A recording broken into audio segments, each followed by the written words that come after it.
ഹിരോഷിമയിൽ വീണ atom ബോംബിനേക്കാൾ 1000 മടങ്ങ് ശക്തിയുള്ള ഒരു സ്ഫോടനം നമ്മുടെ ഭൂമിയിൽ നടന്നിട്ടുണ്ടെന്ന് പറഞ്ഞാൽ നിങ്ങൾ വിശ്വസിക്കുമോ? വെൽക്കം ടു അടിപൊളി സയൻസ് എപ്പിസോഡ് 24. 1908 ജൂൺ 30 റഷ്യയിലെ സൈബീരിയയിലുള്ള തുങ്കുസ്ക എന്ന കൊടും കാടിന് മുകളിൽ ഭയാനകമായ ഒരു സ്ഫോടനം നടന്നു. 2000 ചതുരശ്ര കിലോമീറ്റർ വിസ്തൃതിയിലുള്ള 8 കോടി കൂറ്റൻ മരങ്ങളാണ് വെറും നിമിഷങ്ങൾ കൊണ്ട് വേരോടെ നിലംപരിശായത്. എന്നാൽ ഇത്രയും വലിയ നാശനഷ്ടം ഉണ്ടാക്കിയിട്ടും അവിടെ ഒരു ആസ്ട്രോയിഡിന്റെ പീസോ ക്രേറ്ററോ ഒന്നും ഉണ്ടായിരുന്നില്ല. കമ്പ്യൂട്ടർ സിമുലേഷനുകൾ പറയുന്നത് ഇത് ഏകദേശം 50-60 മീറ്റർ വ്യാസമുള്ള, അതായത് 20 നില കെട്ടിടത്തിന് അത്രയും വലിപ്പമുള്ള ഒരു കൂറ്റൻ സ്റ്റോണി ആസ്ട്രോയിഡ് അല്ലെങ്കിൽ ഒരു കോമറ്റിന്റെ ഭാഗമായിരുന്നു എന്നാണ്.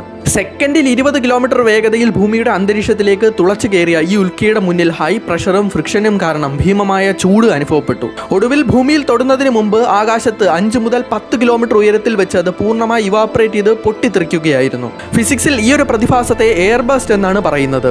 ആകാശത്തുണ്ടായ അതിശക്തമായ സ്ഫോടനത്തിന്റെ സൂപ്പർസോണിക് ഷോക്ക് വേവും തെർമൽ റേഡിയേഷനുമാണ് താഴെയുള്ള കാടിനെ കരിച്ചു കളഞ്ഞത്. അതായത് ഭൂമിയിൽ ഒരു പോറൽ പോലും വരുത്താതെ അന്തരീക്ഷത്തിൽ വെച്ച് പൊട്ടിത്തെറിക്കുന്ന ഉൽക്കകൾ എത്രമാത്രം അപകടകാരികളാണെന്ന് ശാസ്ത്രലോകം തിരിച്ചറിഞ്ഞത് ഇതിലൂടെയാണ്. നിങ്ങൾ എപ്പോഴാണ് ജീവിതത്തിൽ ആദ്യമായിട്ട് ആകാശത്തൊരു ഉൽക്ക നേരിൽ കാണുന്നതെന്ന് കമന്റ് ചെയ്യും.